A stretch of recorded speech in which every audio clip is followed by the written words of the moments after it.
Dans cette vidéo, nous allons voir comment poser et effectuer la division décimale de 3251,1 par 30. Je vous rappelle que dans une division décimale, le dividende et le quotient peuvent être des nombres décimaux, c'est-à-dire des nombres avec une virgule.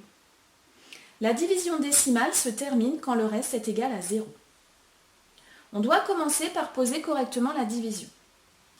Dans une division décimale, il faut laisser un peu d'espace libre entre le dividende et la potence, au cas où on aurait besoin de rajouter des zéros.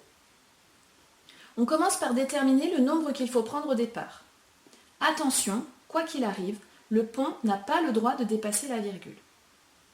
Ici, 3 est plus petit que 30. Donc on va prendre au départ 32.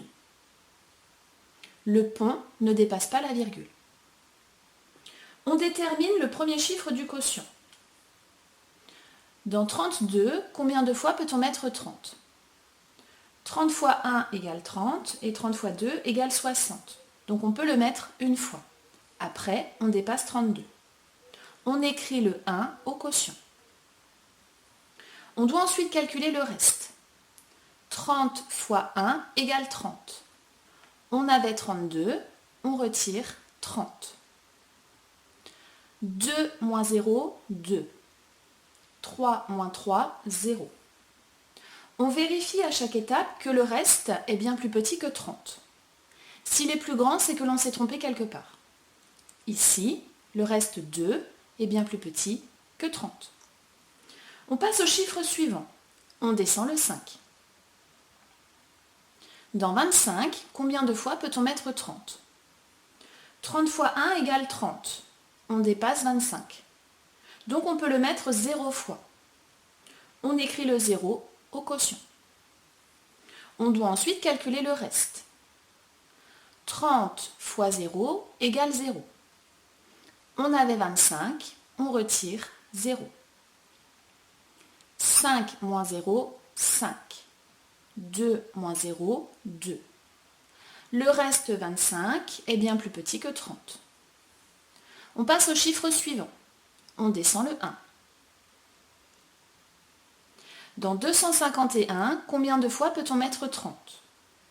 30 fois 8 égale 240 et 30 fois 9 égale 270. Donc on peut le mettre 8 fois.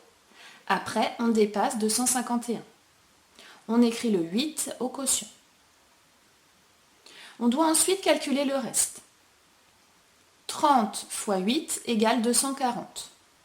On avait 251, on retire 240. 1 moins 0, 1. 5 moins 4, 1. 2 moins 2, 0.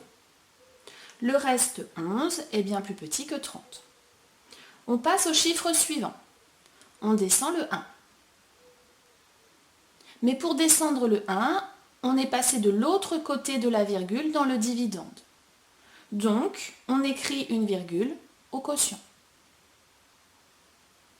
Dans 111, combien de fois peut-on mettre 30 ? 30 fois 3 égale 90 et 30 fois 4 égale 120. Donc on peut le mettre 3 fois. Après, on dépasse 111. On écrit le 3 au quotient. On doit ensuite calculer le reste.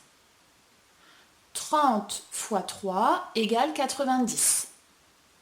On avait 111, on retire 90.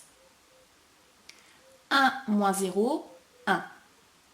1 moins 9, on ne peut pas le faire, donc il faut prendre une retenue. On met un 1 devant le 1 pour écrire 11. Et un 1 en dessous ici, pour se souvenir qu'il faudra soustraire la retenue. 11 moins 9, 2. 1 moins 1, 0. Le reste 21 est bien plus petit que 30. Mais il n'est pas encore égal à 0. Donc la division décimale n'est pas encore terminée. Pour le chiffre suivant, on sait que 3251,1, c'est le même nombre que 3251,10. Le chiffre des centièmes est égal à 0. On écrit donc le 0 et on le descend. Dans 210, combien de fois peut-on mettre 30 ? 30 fois 7 égale 210. Donc on peut le mettre 7 fois. On écrit le 7 au quotient. On doit ensuite calculer le reste. 30 fois 7 égale 210. On avait 210, on retire 210. Il reste donc 0. Il n'y a plus de chiffres à descendre au dividende et le reste est égal à 0. La division décimale est donc terminée. Donc, 3251,1 divisé par 30 égale 108,37.